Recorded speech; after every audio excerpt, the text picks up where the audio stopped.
Hello, everyone. Hope you are well on this Sunday afternoon. I was getting ready to record, and Miss Ella decided to just jump up in my lap. So I went with it, and here she is. I guess she wanted to say hello. We gonna say hello? Yeah, say say hello.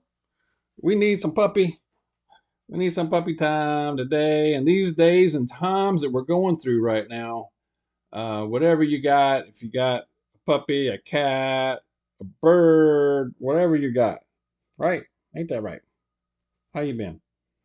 You ready to take some more naps? Okay. All righty. Thanks for jumping up and visiting. It was a good visit. Yeah. All right. So I think we need to prepare. Oh, she left the room. Okay. I think we need to prepare for conflict. And I think we need to prepare for seeing some attacks here on our homeland, here in the United States, possibly Canada. Well, we've seen it already in Europe. We had, what was it, Friday? We had at least one incident, I believe it was in France, where a teacher was killed in a knife attack, and we had a couple of other teachers there in critical condition. I don't know if they survived. I know there was one fatality on that, but luckily that was the only thing I heard as far as Friday. However, things are heating up so much as a result of what's going on in the Middle East with Israel and the conflict there. So I think we need to really be prepared and be ready. Heaven forbid we get directly involved in something like that or it happened to us. But at the very least, be prepared to be hearing about that happening here and not be shocked about it because I believe it's coming. Before I go too far, I also have a very good verse I will share here towards the end of the video, so definitely stay tuned for that. You don't want to miss that. But I'm gonna this is what I'm talking about today. There's a couple of updates as far as Israel war over there. Israel is prepping. It looks like they're continuing to prep for a invasion of northern Gaza. It looks like they're prepared to strike. They said that they're preparing for a strike against Gaza by air, land, and sea. There's been a delay, obviously, because they've been saying that an invasion is imminent for about 2, 3 days now, but they're delaying, and I believe it's probably because of one or two things. Probably because they're trying to get more hostages out. I did see a report where the we have special forces from the United States in there, so American probably SEAL teams, Delta Force is probably in there as well. I think they're trying to get people out or find them. Praying they do. So I'm thinking it's probably delayed because of that, and they're probably trying to get intel from the recon units and trying to figure out, get a plan ready. Teddy, Teddy, knock it off, knock it off. Okay. Every time I start talking, Teddy wants some attention too. I'll give it to you in a little while, buddy. Okay, bear with me.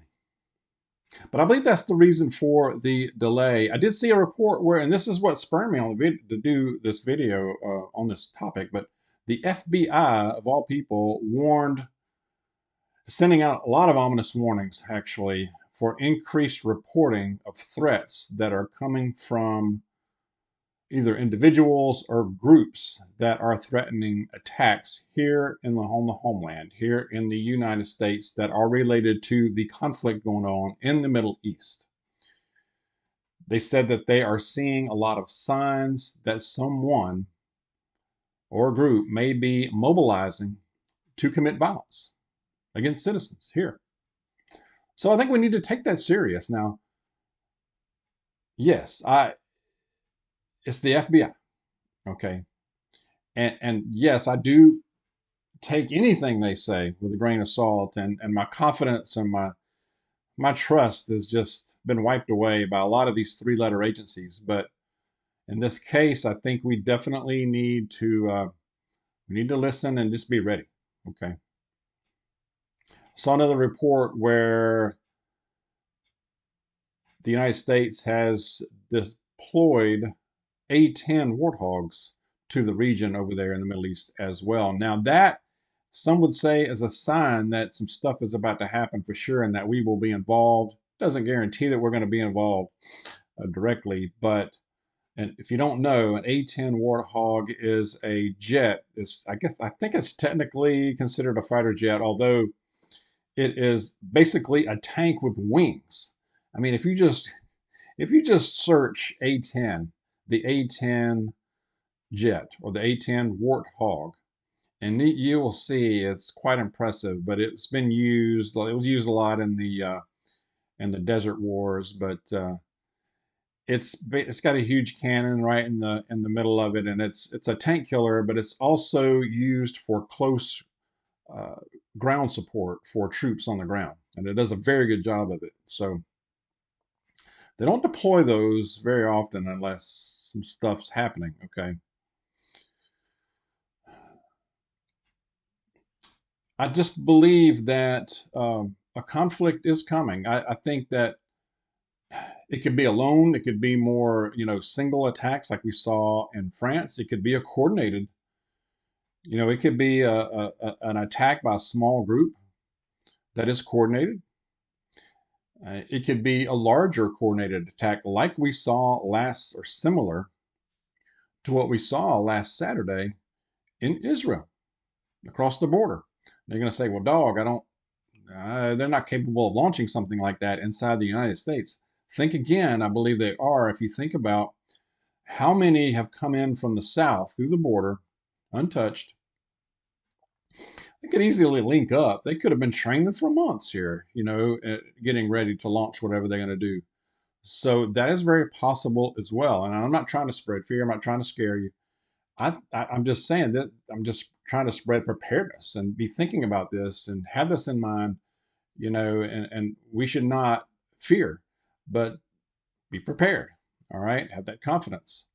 But I think we could see one or more of these scenarios. Now, four things, like I said: a lone attack, a small group, or a large coordinated attack. Here, the fourth one, heaven forbid, is WW3 breaks out, and we could be directly impacted on this soil. Now, there's a lot of people out there that think, well, even if WW3 breaks out, we're fine here. That is not the case, y'all. That is not the case. We could feel the impact here directly.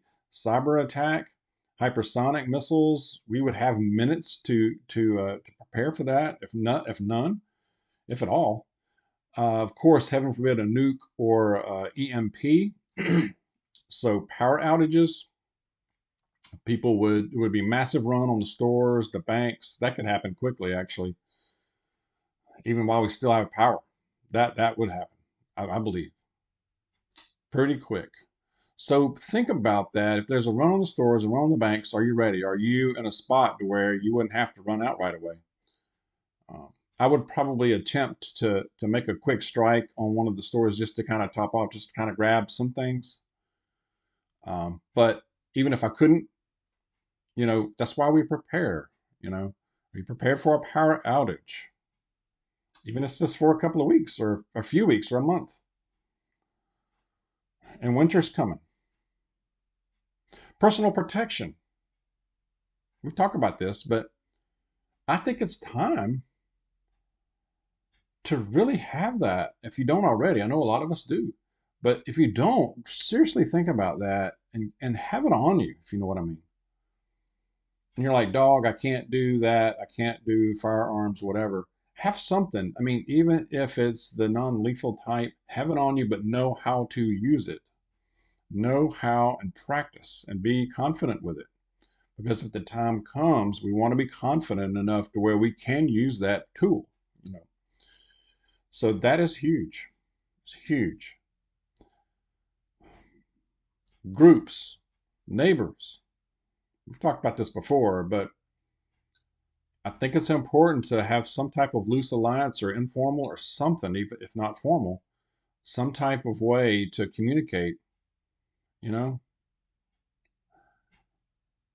and find a church or a small group. Even if you're not a person of faith, or if you're not in a church, a small group that's like-minded, that communicates with each other, meets every now and then, and has a communication plan. Or if you are of faith, find a church or a small group that of faith where you're like-minded with it, and one that would support you and you could support them. I believe that's huge. I think we need to stay in prayer. I think we need to pray for the peace of Jerusalem. Pray for the innocent folks that may be caught in the crossfire. I have a good verse I will share here. It is from, where is it? If I can get it straight here. It is from Corinthians, 2 Corinthians chapter 12, verse 9, says, "My grace is sufficient for you, for my power is made perfect in weakness." Isn't that true? We can't get through things. I mean, even when things are going well, we can't do this on our own. We just can't. We need the Lord. We need God. And every step of the way, He's with us. So keep that in mind, that even in our weakness, we can become strong because we need Him. And so whatever your weakness is, we can work on things and try to prove things physically and mentally, spiritually. But the bottom line is, no matter how strong we are, we're really weak in some way. So we need to keep in prayer and keep close to Jesus as well. All right. Share your thoughts on this. And if you have information, if you are near military bases or you have people in the know, share information you may have. We would appreciate it. Let's be safe out there. Be extra aware, and just be careful. God bless you. I'll see you soon.